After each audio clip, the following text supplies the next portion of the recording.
Percentage पढ़े थे, percentage में पहला वीडियो लेक्चर हमने प्रोवाइड करा रखा है। आज ये उसी सीरीज का, उसी श्रृंखला का ये दूसरा वीडियो लेक्चर है। तो आइए हम लोग ये कंटिन्यू करते हैं। परसेंटेज में अगर आप पहले वीडियो लेक्चर को देखे हों तो उसमें आपको हमने समझाया था कि कैसे आप फ्रैक्शन से परसेंटेज में कन्वर्ट करते हैं और कैसे परसेंटेज से फ्रैक्शन में कन्वर्ट किया जाता है डाटा को। ये बातें हम लोगों ने सीख लिया था। अब देखिए, चूंकि आप वनडे कॉम्पिटिटिव एग्जाम की प्रिपरेशन कर रहे हैं, जो आमतौर पर ऑब्जेक्टिव टाइप का पेपर होता है। ऑब्जेक्टिव टाइप के पेपर में सबसे अहम चीज हो जाता है टाइम मैनेजमेंट। टाइम मैनेजमेंट का मतलब हो गया कि आप सवाल को कितने समय में खत्म कर रहे हैं। खत्म का मतलब कि आप उसके आंसर तक पहुंच जा रहे हैं। सवाल बनाना बड़ी बात नहीं है, सवाल को बना देना पर्याप्त नहीं है, सवाल को कितने समय में आपने बनाया ये सबसे अहम चीज हो जाता है।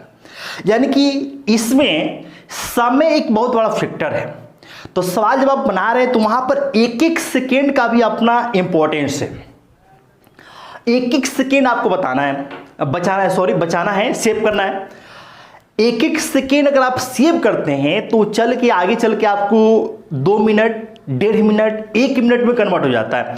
और उस 1 मिनट के चलते आप हो सकता है कि 2 या 3 सवाल अपने अन्य जो कंपटीटर्स हैं उनसे ज्यादा कर पाए, और वही क्वेश्चंस हो सकता है कि आपके सफलता में बहुत ज्यादा अहम योगदान दिला दें। तो आपको समय सेव करना है, और समय को सेव करने का सबसे सटीक तरीका क्या है कि आप एक कंसेप्ट तो सीखिए, कंसेप्ट के साथ साथ आपको कुछ ट्रिक भी सीखना है, और ट्रिक्स के साथ साथ आपको कुछ रटिफिकेशन वाले भी काम करना है। मतलब कि कुछ चीजें ऐसी होंगी जिसको आपको रटना पड़ेगा। अगर आप रटेंगे, रटा मारिएगा या फिर उसको एकदम जुबान पे बैठा लीजिएगा तो उससे बेनिफिट ये होगा कि आप जब भी कैलकुलेशन कीजिएगा, खासकर हम मैथ की बात करें, क्योंकि मैथ के टीचर हैं तो बातें मैथ करेंगे। तो जब आप कैलकुलेशन वाले पार्ट में जाइएगा, अगर आप चीज़ों को रटे रहिएगा या फिर ज़्यादा प्रैक्टिस कीजिएगा, रटने की आवश्यकता नहीं है, अगर आप प्रैक्टिस कर लेते हैं सही ढंग से तो ऑटोमेटिक चीज़ें याद हो जाती हैं। डाटा ऑटोमेटिक वो आपके दिमाग में या आपके जहन में सेट हो जाता है। तो होगा क्या कि आप जब कैलकुलेशन वाले पार्ट को सॉल्व कीजिएगा तो वहां पर आपको समय सेव कर पाइएगा। समय सेव कीजिएगा तो हो सकता है कि आप आगे उसका यूटिलाइज कर पाएं। तो समय को सेव करने के लिए हमें कुछ चीजें रटनी पड़ेंगी, और क्या रटनी है वो आपको हम सिखाने जा रहे हैं, बताने जा रहे हैं। तो बेसिकली हम लोग परसेंटेज में 2 काम करते हैं आमतौर पे, या तो परसेंटेज को फ्रैक्शन में कन्वर्ट करते हैं या फिर फ्रैक्शन को परसेंटेज में कन्वर्ट करते हैं। तो हम यहाँ पे कुछ फ्रैक्शन वैल्यू लिख रहे हैं और उनका परसेंटेज वैल्यू भी हम साथ साथ लिखते चल रहे हैं। अब अगर हम देखें तो फ्रैक्शन तो अनगिनत है, अनंत, मतलब कि फ्रैक्शन इतने हैं कि वो कभी खत्म ही नहीं होंगे, और प्रत्येक फ्रैक्शन वैल्यू का अपना एक परसेंटेज वैल्यू होता है। तो हमें सारे फ्रैक्शन को याद रखने की आवश्यकता नहीं है। हमें चूंकि एग्जाम को करेक्ट करना है, और एग्जाम को करेक्ट करने के लिए हमको वो चीज पढ़ना है जो एग्जाम में आता है, जहां से प्रश्न बार बार या फिर जिस डाटा का यूज क्वेश्चन में बार बार किया जाता है। तो कुछ ही आपको लिमिटेड डाटा है जिनका यूज आपके प्रश्न में आमतौर पे ज्यादा होता है, और उन्हीं डाटाज का, ठीक है, उन्हीं डेटाज का हम लोग परसेंटेज वैल्यू अपने जहन में हमेशा हमेशा हमेशा के लिए बैठाएंगे। कब तक के लिए? तो जब तक आपका सिलेक्शन नहीं हो जाता है, और उसी को हम यहाँ पे लिखने जा रहे हैं। आप ध्यान से समझिएगा, देखिएगा, इसको एकदम जहन में बैठाना है। देखिए, जैसे हम 1 की बात करें तो 1 का मतलब होता है 100%। 1 का मतलब क्या है? 100%। अच्छा, 1 क्या है? 1 एक फ्रैक्शन, और 100% इसका क्या है? तो इस फ्रैक्शन का परसेंटेज वैल्यू है। बात कर रहे हैं ये कैसे आ गया? तो देखो भाई, यहां पे समझा भी देते हैं कि 1 को लिख सकते हैं क्या हम लोग 1/1, और 1/1 क्या हो गया? तो एक फ्रैक्शन हो गया। पिछले क्लास में आपको हम समझाए थे कि फ्रैक्शन को परसेंटेज में आप कैसे चेंज कीजिएगा। तो उसमें 100 से गुणा करके, तो इसमें 100 से गुणा कर दीजिए, और 100 से गुणा करें कितना आएगा? 100% ही तो आएगा ना। तो ये 1 का मतलब कितना आ गया? 100%। तो देखो, दोनों एक ही चीज है। बात देखिए, लेकिन रिप्रेजेंट करने का, दर्शाने का, बताने का, कहने का तरीका दोनों क्या है? अलग है। मतलब दोनों का सेम। लेकिन तरीका क्या है, अलग अलग है। ये फ्रैक्शन फॉर्म में है और ये क्या है, परसेंटेज फॉर्म में है। बात क्लियर है। इसी प्रकार से अगर हम 2 की बात करें तो 2 का मतलब होता है 200%। कैसे भाई, देखो यहां पे तो 2 को लिख सकते हैं हम लोग 2/1, 2/1 फ्रैक्शन हो गया। और फ्रैक्शन को परसेंटेज में कन्वर्ट करने के लिए हम लोग क्या करते हैं, 100 से गुणा करते हैं। 100 से गुणा करोगे कितना आ जाएगा, 200% आ जाएगा। क्लियर। ऐसे अगर हम 3 की बात करें तो 3 का मतलब कितना हो गया, 300%। 4 का मतलब कितना हो गया, 400% आ गया। बात क्लियर है। अब हम आते हैं इसके आगे। जैसे मान लीजिए कि हम लिखते हैं 1/2, तो 1/2 एक फ्रैक्शन हो गया। इसका परसेंटेज वैल्यू कितना होगा, तो 50%। कैसे होगा भाई, देखो तो 1/2, इस 1/2 में आप 100 से मल्टीप्लाई करोगे, 50 बार में घटेगा, कितना आ गया, 50%। क्लियर। इसको याद रखना है। 1/3, तो 1/3 का मतलब होता है 33.1/3%, या 33.33% इसका परसेंटेज वैल्यू होता है। 1/4 इसका परसेंटेज वैल्यू होता है 25%। 1/5 इसका परसेंटेज वैल्यू होता है 20%। बात क्लियर है। ये कैसे हो रहा है, तो हमने इसमें कुछ किया नहीं है, स्पेशल हमने कोई काम किया है नहीं। ये सारे के सारे फ्रैक्शन है। सब में 100 से गुणा करके सिंप्लीफाई कीजिएगा तो ये सारे रिजल्ट आपको आते जाएंगे। तो हमें एग्जाम में समय को बचाना है, तो समय को बचाने के लिए आप ऐसा नहीं कि 1/3 आ गया तो हम 1/3 में 100 से गुणा कर रहे हैं, आप फिर 100 में 3 से भाग कर रहे हैं और तब डाटा को निकाल रहे हैं। ऐसे कीजिएगा तो समय आपका ज़्यादा किल होगा। तो समय को सेव करने के लिए कुछ चीज़ें याद रखनी पड़ेगी, रट्टा मरना पड़ेगा। तो ये आपको याद रखना पड़ेगा कि 1/3 का मतलब ये होता है। बात क्लियर। ऐसा हम 1/6 की बात करें तो 1/6 का मतलब होता है 16.2/3%, या इसको आप 16.66% भी कह सकते हैं। 1/7 ये होता है 14.2/7%। डेसिमल में आएंगे तो 14.28% होता है। ऐसे 1/8 की बात करें तो 12.1/2%, या 12 कितना होता है, 5%।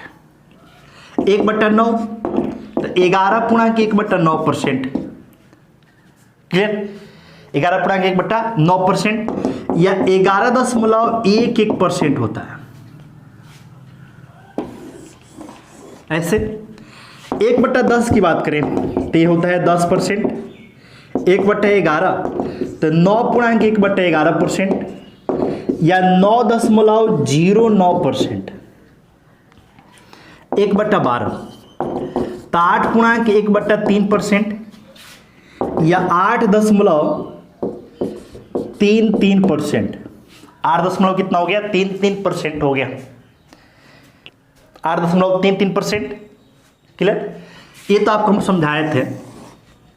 ऐसे अगर हम 1/13 की बात करें तो 7.9/13%, या 7.69%।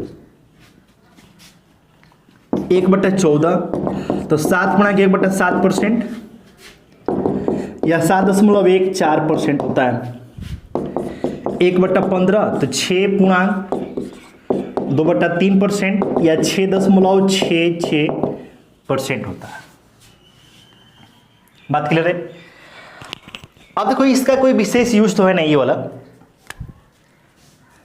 क्या, या फिर हम यहां पे लिख देते हैं, यहां पर भी जगह है तो यहां पे हम लिख देते हैं 1/15 के बाद 1/16, तो ये 6.1/4%, या इसको आप 6.25% कह सकते हैं। 6.25 लिखें, 25, जिसको आप 6.25 भी कह सकते हैं। क्लियर। इनका यूज आपको आमतौर पे क्वेश्चन में ज़्यादा देखने को मिलेगा। वैसे अगर आप लिखें तो हमने किस क्रम से लिखा है, 1/2, 1/3, 1/4, 1/5, 1/6, 1/7, 1/8, ऐसे करते करते हम क्रम से कहाँ तक गए हैं, 1/16 तक। अब आपके दिमाग में आएगा कि 1/17 का क्या होगा। तो देखो 1/17 का बेसिकली अगर हम बात करें तो ज्यादा यूज होता है नहीं। 1/18 का, 1/19 का, इन सब का ज्यादा यूज आपके क्वेश्चन में देखने को है मिलेगा नहीं। लेकिन आपको हम तरीका सिखा देते हैं कि आप किसी भी फ्रैक्शन वैल्यू का आसानी पूर्वक परसेंटेज वैल्यू कैसे निकालिएगा। आमतौर पे स्पेशली हम इस टाइप के फ्रैक्शन वैल्यू की बात कर रहे हैं। तो देखिए करना क्या है, जैसे 1/2 है तो कुछ नहीं करना है, नीचे 2 है ना, हर में 2 है तो 100 में आप 2 से भाग कर दीजिए। तो 100 में 2 से भाग करेंगे कितना आएगा 50, मतलब 1/2 का मतलब 50 हो गया। 1/3 का मतलब क्या है कि 100 में 3 से भाग करना है। 100 में 3 से भाग करेंगे 33 से 99 हो गया, 1 बच गया तो फिर 1 में किससे भाग करना है, 3 से भाग करना है। 1/4 का मतलब क्या है, तो 1/4 का मतलब है 100 में 4 से भाग करना है। 100 में 4 से भाग करेंगे 25 आएगा, 25% आ गया। 1/5 का मतलब क्या है कि 100 में 5 से भाग करना है तो कितने बार में, 20 बार में 20 आ गया। 1/8 का मतलब क्या है कि 100 में 8 से भाग करना है तो 12 8 96, 8 से भाग करेंगे 12 बार में जाएगा, फिर बचेगा 4, फिर 4 में 8 से भाग करना है तो फिर 4 1 जा 4, 4 2 जा 8, 1/2 आ गया।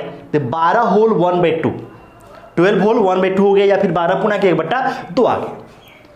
ऐसा हमने 1/16 की बात किया तो 1/16 का आप परसेंटेज वैल्यू आसानी पूर्वक लिख सकते हैं। कैसे, थोड़ा सा लॉजिक लगाना है कि 100 में, अच्छा देखो इस टाइप में करना क्या है कि जो डिनोमिनेटर मतलब जो हर में रहे उसी से डिवाइड कर देना है, किसको, तो 100 को। तो 1/16 मतलब क्या है कि 100 में 16 से भाग करना है। तो 100 में 16 से भाग करेंगे, 16 6 96 हो गया, 16 6 कितना हो गया, 96 हो गया। बच्चा कितना, 4, यानी कि अब फिर 4 में 16 से भाग करना है। 4 में 16 से भाग करेंगे 4 1 जा 4, अब 4 4 जा 16, यानी 1/4 फिर आ गया, यानी कि 6 पढ़ाएंगे 1/4, 1/4 मतलब 0.25, यानी कि हम कह सकते हैं कि 1/16 का परसेंटेज वैल्यू क्या होगा, तो 6.25% हो जाएगा। अब इसी तरीके से अगर आप निकालना चाहें कि 1/17 का परसेंटेज वैल्यू क्या होगा, तो ज्यादा दिमाग लगाने की आवश्यकता है नहीं, केवल आपको 100 में 17 से डिवाइड कर देना है।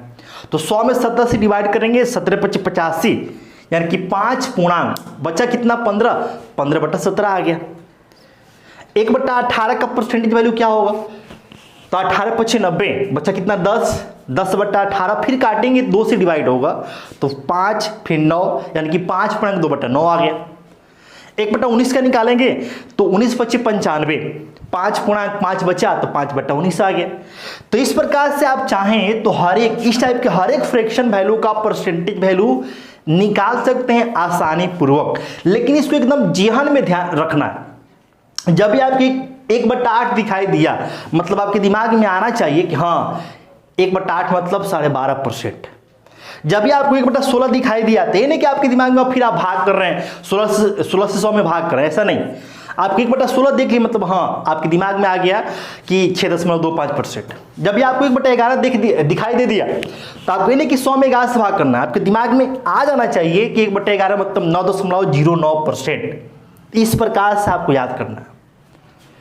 और इस लेवल तक अगर आप याद कर लेते हैं, इस तरीके से याद कर लेते हैं, तो इसका बेनिफिट आपको परसेंटेज में देखने को तो मिलेगा ही मिलेगा। साथ ही अगर आप प्रॉफिट एंड लॉस पढ़िएगा, इसके अलावा अगर आप एसआई पढ़िएगा, सीआई पढ़िएगा, आप अर्थमेटिक के अधिकांश चैप्टर में इसका आप सीधे तौर पर यूज देखते हुए पाएंगे। तो ये आपके लिए काफी अहम चीज है, इसको याद आपको करना चाहिए। एकदम आप याद कर लीजिए, याद कीजिएगा, काफी बेनिफिट आपको मिलने वाला है।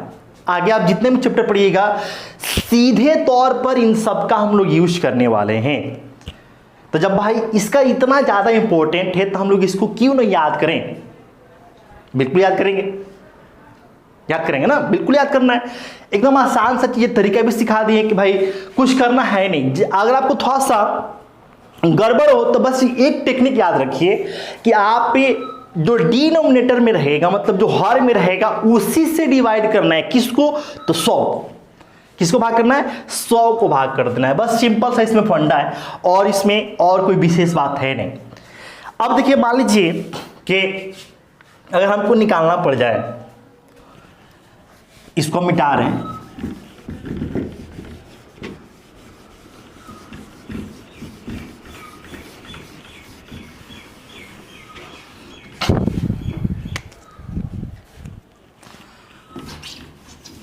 हमें निकालना पड़ जाए किसका मान, 1/21 का। क्या दिक्कत है भाई, तो 100 में 21 से भाग कर देंगे तो 21 बच्चे क्या होता है 95, नहीं सॉरी 21 बच्चे 105 नहीं होता है, 21 चौक 84 होता है। कितना बच गया 16/21%। हमें निकालना क्या है 1/22। हालांकि इसका यूज होता नहीं है, यूज आपको ज़्यादातर यहीं तक मिलेगा। ये आपको हम सिखा रहे हैं कि आप कैसे निकाल सकते हैं आसानी पूर्वक। 1/22 का निकालना है परसेंटेज वैल्यू, कुछ नहीं करना है कि 100 में आप 22 से भाग कर दीजिए। 22 से कितना हो गया 88, फिर कितना बचेगा 12, भाग किससे करना है 12 से, 2 से 6 बार में, 2 से 11 बार में, तो 4.6/11%। क्लियर। अगर आपको इसी प्रकार से निकालना है 1/23, हालांकि इसका यूज होगा नहीं, लेकिन बाय द वे अगर आपको आ गया कैसे आप निकालेंगे, 100 में 23 से भाग कर दीजिए तो 23 चौका कितना होता है 92, 23 चौका 92, बचा 8, और फिर 8 में किससे भाग करना है 23 से, मतलब कि 1/23 का परसेंटेज वैल्यू होगा 4.8/23%। क्लियर। अगर आपको निकालना पड़े 1/20 तो 20 × 25 100 यानी कि 5% हो जाएगा। अगर आपको निकालना पड़े 1/25 तो 25 चौका 100 मतलब कि 4% हो जाएगा। अगर आपको निकालना पड़े 1/30, 1/30 मतलब 100 में 30 से भाग करना है तो 30 से कितना होगा 90, 30 से 90, बच्चा कितना भाई 10, फिर किससे भाग करना है 30 से, 0 से 0 कट गया ना, यानी कि 3.1/3% आ गया। क्लियर। तो 3.1/3 को आप क्या लिख सकते हो, इसको लिख सकते हो 3.33% भी लिख सकते हो, 3.33% भी लिख सकते हो। इसी प्रकार से आपको निकालना पड़ेगा 1/40 का। कैसे निकालोगे, तो 100 में आप 40 से भाग कर दो तो 40 गुना कितना हो गया 80, बच्चा कितना 20, तो 2.20/40%, 20 से कम 20, 20 दूना 40। ठीक। अब यहां से 1/2 मतलब क्या होता है 0.5, टोटल हल कीजिएगा तो 2.5% आ गया। तो इस तरीके से आप आसानी पूर्वक इस टाइप की फ्रैक्शन वैल्यू का परसेंटेज वैल्यू बहुत ही आसानी पूर्वक, बहुत ही मजे में, बहुत ही शानदार तरीके से निकाल सकते हैं। तो इसको याद करना है, इसको याद करना है। याद करना मतलब कि इसमें रट्टा मारना नहीं है, या फिर इसको रट्टा मारने की आवश्यकता है भी नहीं। आप इसको 2 से 3 बार प्रैक्टिस कर लीजिएगा तो ये आसानी पूर्वक आपके जहन में बैठ जाएगा। और बस आपको जहन में बैठाना ही है, आपको दिमाग में बैठाना ही है, और इस ढंग से बैठाना है कि वो हमेशा के लिए याद रहे। आप कुछ दिन अगर मान लीजिए कि प्रैक्टिस नहीं भी करते हैं तो टेक्निक क्या सिखाए कि इस टाइप की फ्रैक्शन को परसेंटेज में कन्वर्ट करने का मतलब है कि 100 में डिनोमिनेटर से डिवाइड करना। क्लियर। तरीका आपको हमने सिखा रखा है, तो इसको अच्छे से प्रैक्टिस कर लेना है। और फिर हम लोग अगले वीडियो लेक्चर में अभ्यास करेंगे, एग्जाम्पल के थ्रू अभ्यास करेंगे, प्रैक्टिस करेंगे कि कैसे हम लोग फ्रैक्शन से परसेंटेज में और परसेंटेज से फ्रैक्शन में डाटा को कन्वर्ट करते हैं आसानी पूर्वक। हालांकि कन्वर्ट करने का तरीका आपको हमने पहले वीडियो लेक्चर में सिखा दिया है, तो वो बिल्कुल बेसिक तरीका, मतलब कि समझिए कि बच्चों वाला तरीका है। वैसे हमको एग्जाम में या फिर सवाल को बनाने के क्रम में उस टेक्निक का यूज नहीं करना है, वो तो बिल्कुल बच्चों वाला तरीका हो गया। हमें इसका यूज करते हुए कन्वर्जन सीखना है। कैसे कर सीखना है तो आपको हम सिखाएंगे कैसे, मतलब क्या तरीका है आपको हम तरीका बताएंगे, लेकिन तरीका आप तभी सीख पाइएगा, मजा तभी आएगा जब ये आपको याद रहेगा। तो इसलिए हम आपको आगे नहीं पढ़ा पा रहे हैं, आगे आपको नहीं बता पा रहे हैं, क्योंकि जब तक याद नहीं रहेगा तब तक सीखने में मजा नहीं आएगा। तो याद करके आना है, और अगले वीडियो लेक्चर में जब ये याद रहेगा तो आपको हम सिखाएंगे तो सीखने में मजा भी आएगा, और हम जब पढ़ाएंगे तो हमें पढ़ाने में अच्छा लगेगा। ठीक है। तो कमेंट करके करिए कि भाई कितने लोग याद करके आएंगे, कितने लोग हैं जो एकदम डेडिकेटेड हैं कि भाई हमको याद करना है, चीज़ों को सीखने के लिए एकदम वो समर्पित हैं, याद करके आना है। कितने लोग याद करके आ जाएंगे कमेंट कीजिए। तब तक मिलते हैं फिर नेक्स्ट वीडियो लेक्चर में। Okay bye.